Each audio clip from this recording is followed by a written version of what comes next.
Are you creating surplus value from the way you lead, or do you have an anomaly in your market conditions or one brilliant mind in the business who's actually doing this? And I said it's definitely the latter. We have anomalies in our market condition that are allowing us to go into that picture, which brings us back to the point. This is the crux of it. If you want to grow rapidly, you have to understand what we're about to put up, surplus value. And it's not you in this room. Your organization has to be looking at this because it's at the call face of leadership to where the change is actually going to happen. So surplus value, just to walk through a very brief economics lesson, is basically what you're trying to do. Let's say that currently you have an input of 10 and you have an output of 10. All right? And you want to go to an output of 12. The general thinking is, let's have an input of 12. So if we were to come back to most businesses and we said you need to grow by 10% next year, what's the very first request that's going to come back out? Sorry? Manpower. Grow by 10%, we need more people, correct? Very logical position, everybody goes to that. Now let's ask a different question. Are you getting 100% productivity from your current workforce? No. Does anybody, I won't go to the depth. Does everybody agree with that? No, we're not getting 100% productivity from our current workforce now. Is that correct? So in that factor, I can actually, taking these two to consideration, I want to grow by 10%. If I'm getting less than 90% productivity, I actually have space with my current workforce to get more out of it, correct? So if every time I want to increase my output, I increase my input, am I a more competitive business?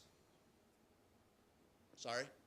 No, everybody's real quiet. So either you're deep into thought, or you're very frustrated by all of the technical problems we had earlier, okay? In regards to this. No, this is pretty much common sense. But the question is, when we come down to our leadership and management, are we honing in and are we looking at this?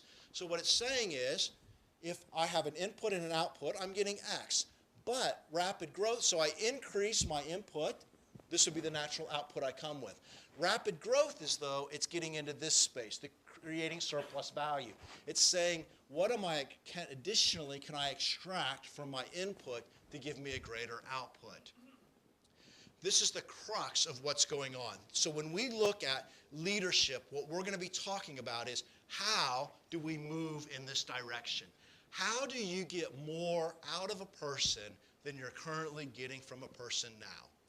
If I were to go back to the movie, that movie, it is a cinema case study of rapid growth. They hired a Yale economist to run data. The Yale economist figured out that they were missing 75%. So first swing, they missed it 75% of the time. So he said, don't swing on the first ball. Makes sense, correct? Now, if we take that into the workplace and we step back, and if we're actually looking at data and we're going, you know, in a simple, sorry, because you're sitting here, in a simple retail environment, okay, if you smile and shake a hand, the rate of sales doubles, what would you do? Smile and shake hands. It's not rocket science, right? But yet we don't put these pieces in place. We talk about them some, but we don't put the metrics behind it to really understand what is it that makes the difference. So getting into here, you have to step back and you really need to look at your business and say, what is it that really does make the difference?